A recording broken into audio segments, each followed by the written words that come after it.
Pourquoi les femmes sont des chiennes? Pas parce qu'elles sont soumises, parce que c'est leur nature. Parce que Dieu, il a dit que... Non, je rigole, Dieu n'a rien dit du tout.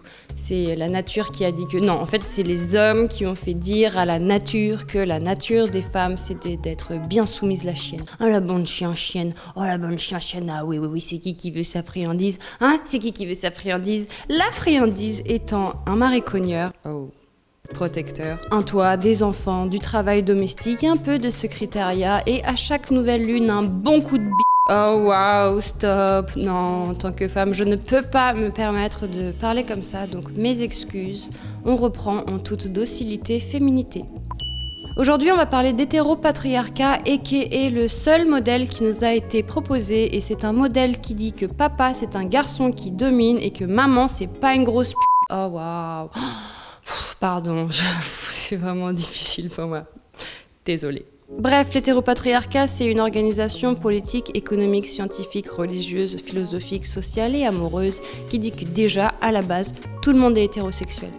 Sinon c'est que vous êtes bizarre, taré, contre nature. L'homosexualité a été considérée comme une maladie mentale jusqu'en 1992 et la transidentité jusqu'en 2018. Mais bon, continuez de vous la sur la modernité de vos Tesla, vous allez bientôt recevoir la médaille du singe savant. L'hétéropatriarcat, c'est aussi le cas de ce sénateur, Joël Guerriot, qui en novembre dernier a essayé de droguer sa collègue Sandrine Josso pour l'agresser sexuellement. Car le corps des femmes appartient aux hommes et ça les femmes l'intègrent très tôt, dès la puberté. Tu sais, quand t'as 13-14 ans et que ton corps commence à changer et que tu ne comprends pas très bien ce nouveau corps, t'es mal à l'aise avec. Mais les hommes, eux, ils le comprennent très bien et très vite, bien avant toi.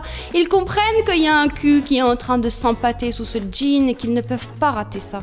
L'âge moyen du premier harcèlement de rue pour une femme, c'est 14 ans. Donc dès cet âge, tu comprends que ton corps est d'abord un corps pour le regard masculin et non pas un corps pour toi. Avant d'être sujet, les femmes sont perçues et se perçoivent comme un objet pour l'autre. Il est évident que la femme, par nature, est destinée à obéir, disait par exemple Schopenhauer. Il est tout aussi évident que le petit Schopenhauer avait un seum profond envers les femmes, puisque Caroline Jagerman, dont il était fou amoureux, lui a foutu un gros vent. Il ne s'en est jamais remis, il s'est mis à écrire des textes sur sa haine des femmes, puis il a reporté tout cet amour envers son caniche, car au moins le caniche, quand il aboie, on ne comprend pas ce qu'il raconte. Depuis des siècles, à la question de qu'est-ce qu'une femme et comment devrait-elle vivre, ce sont des hommes qui y ont répondu en naturalisant la soumission comme seul destin pour elle. Et maintenant, grâce au travail passé, présent et futur des féminazes, c'est ma façon de dire féminazie, j'ai upgrade le concept. Les meufs sont allées chercher leur droit à participer au débat public et scientifique et de détricoter certaines choses. Bah ouais, les gars, ça leur plaît pas trop qu'on se mette à parler de eux, de comment ils se comportent avec nous, comment ils nous perçoivent et ce que nous on en pense. Donc eux, ça fait des siècles qu'ils jactent sur notre gueule ad nauseam et quand nous on s'y met, ils viennent en tortillant du cul en disant